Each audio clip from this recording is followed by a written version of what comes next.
What is up, you guys, and welcome back. Today I am talking about a pattern that your ego engages in. So this is kind of like an ego story, but in the past I've kind of brought this to light using archetypal voices, things that you can recognize from almost a third party saying, oh, okay, I do that. This is the tone or this is the voice that my ego takes on in this certain situation. In this case, I'm talking about a pattern. So this is what your ego engages in over and over and over again.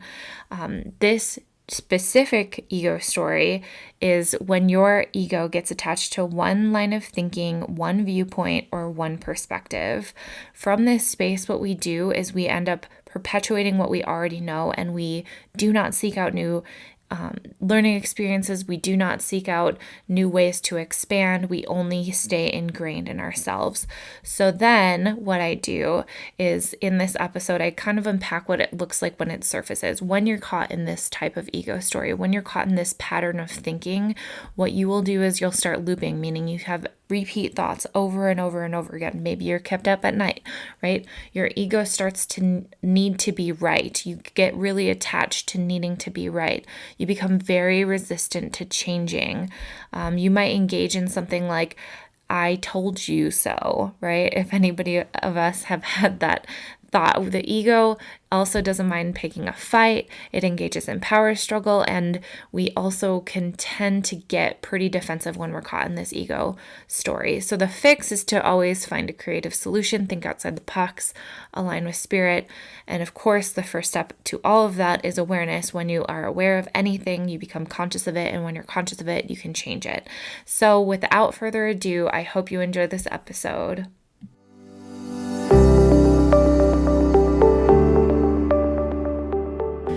Welcome to the Get Out of Your Head podcast, where we talk all about the stories that keep you stuck, blocked from manifesting what you really want, and away from your authentic life.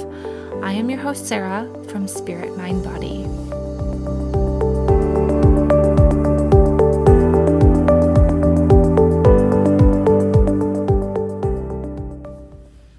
Hello, everyone, and welcome back. I'm so happy to have you here. Today, I am talking about the first ego story. You only have one option. The ego sees in this world of black and white, right and wrong. This is the way it is. This is not the way it is. That's the ego story that I'm talking about today. So just for a little bit of background, when my business started taking shape and I started doing this work and I started this podcast, I kind of went into this whole idea of what is the ego and what does the ego tell ourselves? What are some of the broad characteristics of the ego and the stories that we get from it? And what I did is I realized that there were basically three classifications of ego stories. And these three broad categories, by the way, are not hard and fast. Like anything that I talk about, there's no hard and fast rules about anything like that. One story sort of bleeds into the other, and they're kind of this big melting pot, but it's helpful for our brains to break things down into categories, and so that is what I have done. So the three big ego stories that I have identified is that the first one I'm going to be talking about today, that you only have one option. It's only one line of thinking. You only see one way out. There's only one viewpoint. That's the first option. The second option is that the ego looks to the external world for validation, meaning that the ego likes to recreate, but it's not original. It can't do things itself. That's the spirit's job. And then the third one is that the ego lives outside of present time, meaning that the ego always attaches to a story. The ego is always analyzing. It's always somebody says something and then you're interpreting it a different way, or it's starting to worrying about tomorrow or what happened yesterday and all these things. It's what keeps you from the present moment. So I'm going to unpack the other two. The ego lives outside of present time and it looks to the external world for validation in a different episode. So this episode is all dedicated to this part of ourselves that only sees the world in black and white, right and wrong. This is the way it is. This is not the way it is, etc. I think it's helpful to identify these stories too, because what happens a lot of times, especially in spiritual circles and spiritual teachings, is that there's a way to do it that is taught, but when you still attach yourself to this is the way to do it, you're still, spiritual teachings can get egoic if we let it.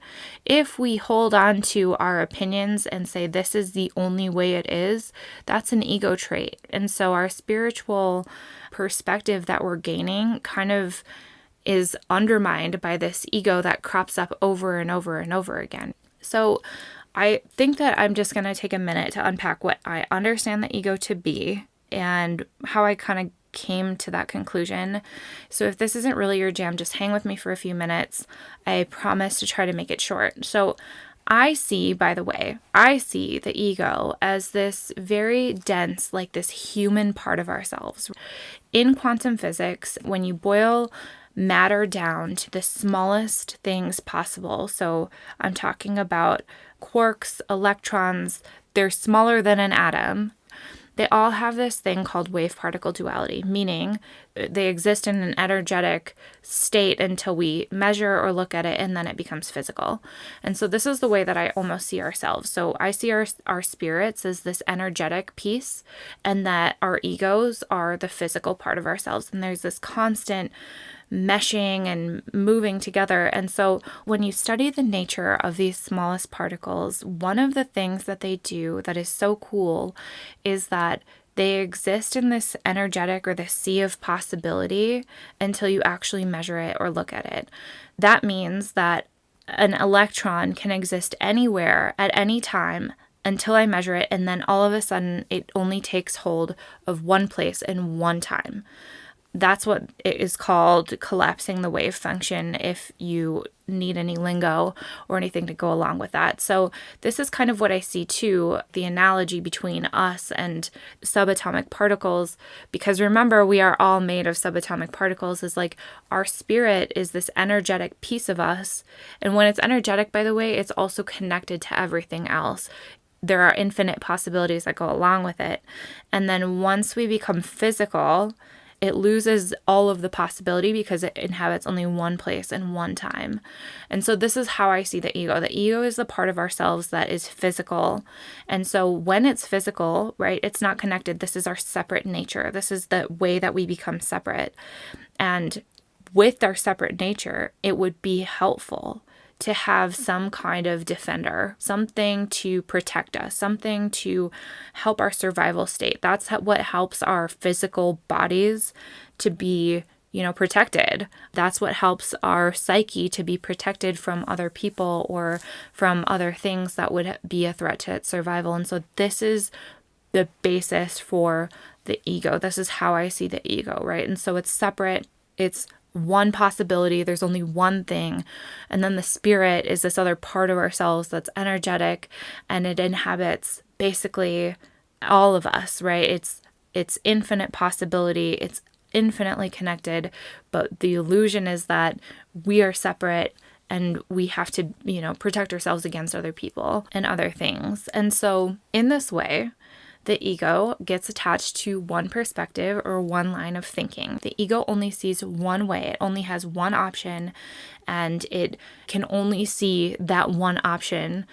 And remember how I said the ego is kind of formed when we were little. It's the defender of ourselves. It's the defender of our personalities. And so if you ever look at little kids, they basically like replicate what their parents say, and they are so convicted about the way things are.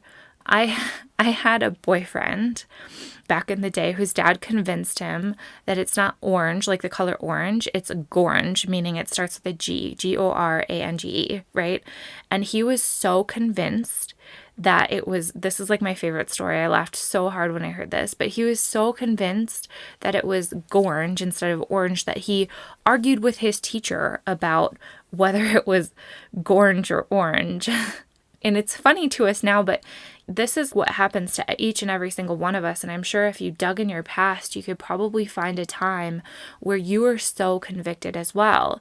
And come to find out later, maybe you were wrong, but the ego doesn't like you to think that, especially in the moment. And so if every single one of us dig back into our past, we're taught things that we should be taught, that we should be convicted about, things like morality, things like you shouldn't hit people, things like this is the way that the world is, the sky is blue.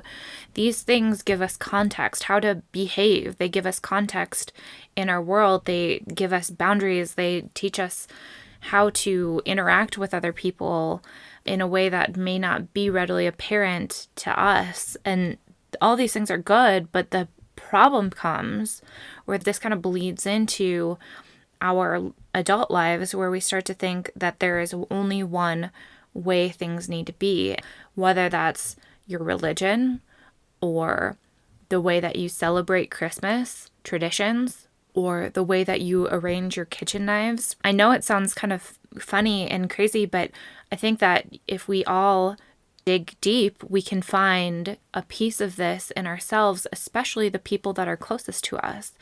We are so convicted on the way things should be. So if I'm a parent, for example, if I'm a parent and I have this idea of the way that my kid should be raised or where my kid should go to school, I can hold so tightly to that. And basically that's when I start to project onto somebody else what's best for them, or where I think that what's best for them. And really maybe that's something inside of me that I haven't let go of, but that's an example of the way that the ego gets attached to these one lines of thinking. So from this space, we start to perpetuate what we already know. And this comes in the form of, maybe identifying with certain people or confirmation bias. We seek out information that reaffirms what we already know. It shapes what we focus on. We don't like to hang out with people that are really not like us. And what was that Netflix documentary about? I didn't actually watch it, but I heard about it. And it was about, the social dilemma, and how the Facebook or the Instagram algorithm will only give you what it thinks that you want. And so it makes us really divided and really separate because it's just continuing to feed the ego. And that's really good for business because you like it. That will make you use their app more, but it doesn't expand us and it doesn't grow us. And by the way, the ego is not really interested in expanding or growing. That's the job of the spirit. That's where you find connection, and the ego just wants to kind of stay the same. It really is locked in a lot of different ways. So if you think about it this way, the spirit is this creative part of ourselves. It's this, I can think outside of the box. It's not really governed by rules or absolutes, and it can take on several different perspectives simultaneously. It's almost like you can see things from a third party perspective or a higher perspective. If I'm in a disagreement with somebody and I'm identified with ego, I get really entrenched in my stance.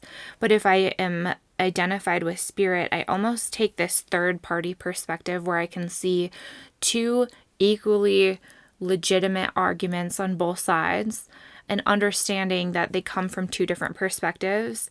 And then we can come back to our egos and say, okay, well, I see there are two perspectives here, and this is the one that I'm choosing to take, instead of just being entrenched in the perspective and saying, no, that this is the way that it has to be. The tricky part about this, though, is that when you're identified with ego, and say you're in an argument, let's keep going with that. When you're identified with ego, you won't really see it as being identified with ego. If I were to say, oh, this is just an ego story that I'm telling myself, it loses its ground. It becomes almost not real. It becomes less convincing that this is the way it is. And so your ego is not going to say, oh, this is just a story. It's going to say, oh, well, these are the facts. It's going to say something like, this is the objective reality, instead of being like, oh, this is just a story. Does that make sense? And so this is maybe where we start to become really mindful of what we are doing and how we feel, and where our thinking is maybe a little narrow. And when we notice that there is only this one line of thinking, or things are really narrow, then we can start to say, okay, oh, I've identified it. That's the story. When we start to be really convicted about this is the way things are, or when we start to try to convince others that they have to believe what we believe, then maybe we can start to say, okay, I'm identified with my ego. And really what I'm doing is I'm just blocking myself from expanding. I'm just entering the cycle where I reaffirm exactly what I already know. Okay, so I wanted to give you maybe a few additional things that the ego does when it's identified with one line of thinking. Kind of say it in different ways so that it makes it a little easier to identify it when you're doing it. So the first thing is looping. Have you ever been awake at night at 2 a.m. worrying about something that you cannot control, but you just can't get out of that thought cycle? You know what I'm talking about? You are so entrenched in your story. And the funny thing is, you can tell yourself, just shut up and go to sleep. It doesn't make any sense to worry about this stuff that I can't control. We know consciously I shouldn't be worrying about this, but this is the ego looping. It goes down in the spiral. And I've talked about this thought feeling spiral before. You start to feel something, and then you start to tell yourself a story that matches with it, that produces more of that same feeling, and then pretty soon you're in this downward spiral. As a visual, this reminds me, you remember those coin vortexes at Walmart or something like that when you were kids? And maybe, I don't know if they still have them or not, but you would put a dime in and it would start off really big, and then it would go tighter and tighter, and the circle would go tighter and tighter until finally it fell down the hole where it collected money for whatever charity it was. That is what it feels like to me, that looping. It's like a spiral. If you can be conscious of it, it starts off really big and broad, and maybe it's just like a sweeping feeling, but then as you start to tell yourself a story, you're like convinced and convinced and convinced, and then it just gets worse and worse and worse until you can kind of break out of that cycle, which can take many number of things, and maybe I could do an episode on that later. But that's what I mean by looping. Another thing that ego does is that it always needs to be right. And that's the whole thing about having one line of thinking and then trying to convince others that they have to have our line of thinking as well. It doesn't like to expand, and it wants to protect you. The ego is the defender of you. It's the defender of your shadow. The ego helps you save face. And the ego likes to help you avoid feeling shame, embarrassment, or any other feeling that would happen if you were wrong. And so because of this, the ego needs to be right. Needing to be right feels good to the ego because it's power. If I'm right, I have more power than somebody else. And so when we enter a disagreement with somebody, instead of saying, where could I possibly be right and where could I be wrong? Where could you be right and where could you be wrong? Instead of sifting through all of that stuff, what the ego does is it attaches to our viewpoint and our perspective, and then it tries to force someone else to see that. And I don't know if you've ever been in an argument like this where you're at a disagreement with somebody and they start not making sense, or maybe you have been in that situation and you start not making sense and you just start saying stuff that doesn't relate to the argument at all. There's a comedy, I don't even know who says it, somebody tell me, but somebody's like, why are you bringing up things from the past? My husband and I like joke about that. We say that all the time, but that's what happens in an argument is we'll start bringing up things from the past that have no relevance to the argument at hand or the disagreement at hand, but it doesn't make any sense, but it doesn't matter to the ego because the ego starts to grasp for anything that it can take in order to stay powerful and stay right. This also brings up the world of absolutes. The ego holds on to this black, white, right, wrong, good, bad. This is the way it is. You're wrong. I'm right. And when we're overly identified with ego, if we think that we know it all, we close ourselves off to possibility until possibility of learning something new. We separate ourselves from what life is trying to teach us. And so instead of growing through that, we start to solidify ourselves in our stance, and it's like quicksand. We start to not be able to get out of it because we think we've figured it all out. If you find yourself saying, "I told you so," or some version of that, that is a phrase that I have found that crops up over and over and over again when I feel like I need to be right. Another thing is that the ego doesn't mind picking a fight, and that's because the ego doesn't lose. And I kind of just talked about this in a way with the needing to be right, but you will start grasping for things that really aren't relevant, but your ego will spin it in a way that says, okay, I'm still right. Your ego will look to different things or different situations and pull out the pieces that support it and then forget about the rest. It's like it doesn't even exist. I am not a psychologist by any means, but if you look at serial killers or if you watch documentaries, people like Ted Bundy never actually think that they're wrong. If you look at people who are very, very, very identified with ego, narcissistic personalities or sociopaths or psychopaths, these people are so identified with ego and they will never admit that they're wrong to the very end. People like Ted Bundy, at the end, it was still a game and he was still winning even to the end when he was being convicted. And so you may not be narcissistic, but I think that everybody has narcissistic tendencies. And when we have these narcissistic tendencies, we will start to tell ourselves that we're still winning, that we have it right, and that somebody else has it wrong.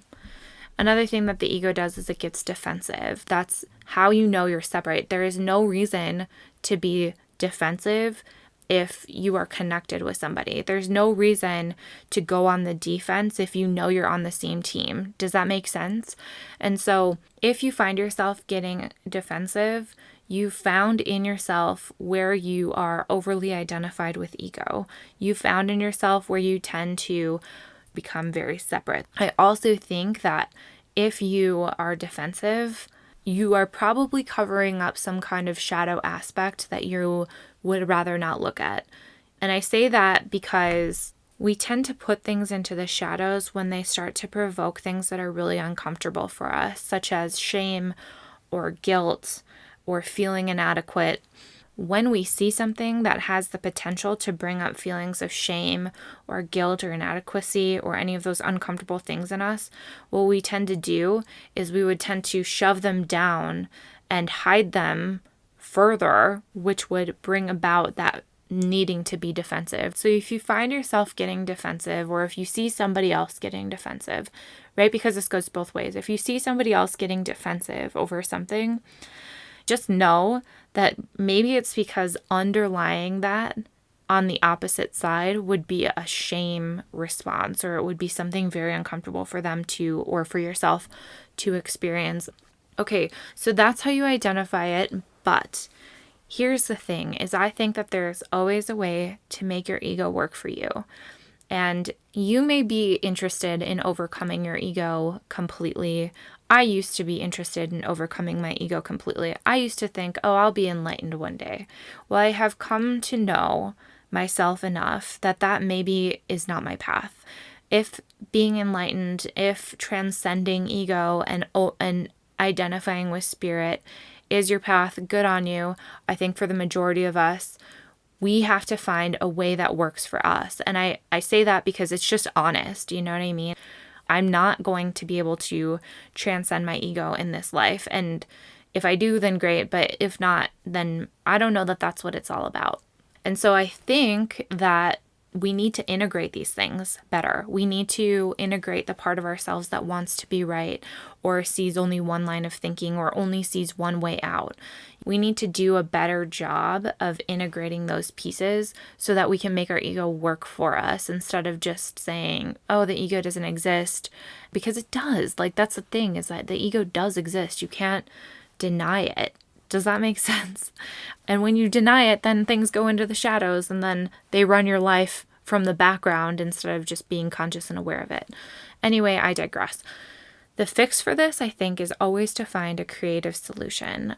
always to think outside the box. I've been talking in this episode a lot about relationships, but when you see yourself with one line of thinking, it can equally be maybe a solution for a stressful time in your life.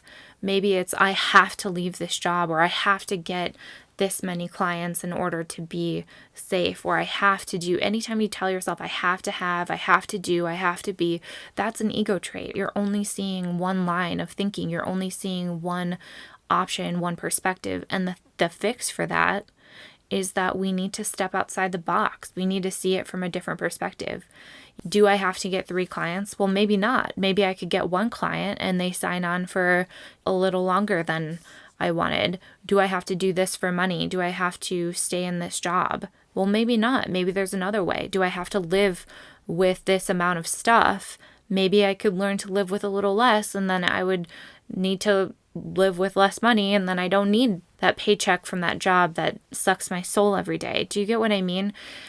And I always like to think of life as like a game. When I'm in it, when I'm stuck in it, when I'm like in that vortex that I'm spiraling downwards, I like to think of it as like, this is just a really challenging game. And I'm not seeing something, and how can I find the humor in this? Or how can I lighten it up, learn to play a little bit? I think that that's what the majority of us are missing. Nothing is absolute. There's always a different way of looking at it. There will always be a different perspective. And if you're only seeing one, you're missing 1,000 other perspectives. And so we need to start asking ourselves, just putting ourselves in those situations. You put yourself in that career path and see how that fits. Mentally, I'm saying. Mentally, you put yourself in somebody else's shoes. Mentally, you woke up in a funk and you're like, what if I just decided to be happy today? What if I just decided to like laugh? And maybe it starts with fake laughing. I don't know. I think that's it. We just have to see different perspectives. We need to stop being attached and ingrained in one perspective. You need to stop thinking that you need things from others. We need to stop thinking that we need to control things in our lives in order to be okay. Could we start to say yes and instead of or? Can you start to integrate a little bit more? Can you start to say, I think I need to sign 3 clients and I also don't need to? Could you start to say, yes, this is my perspective and I also see your perspective? Can we start to see bits and pieces of truth in everything instead of throwing the baby out with the bathwater and saying that doesn't align with what I believe, and so there's no truth to that at all?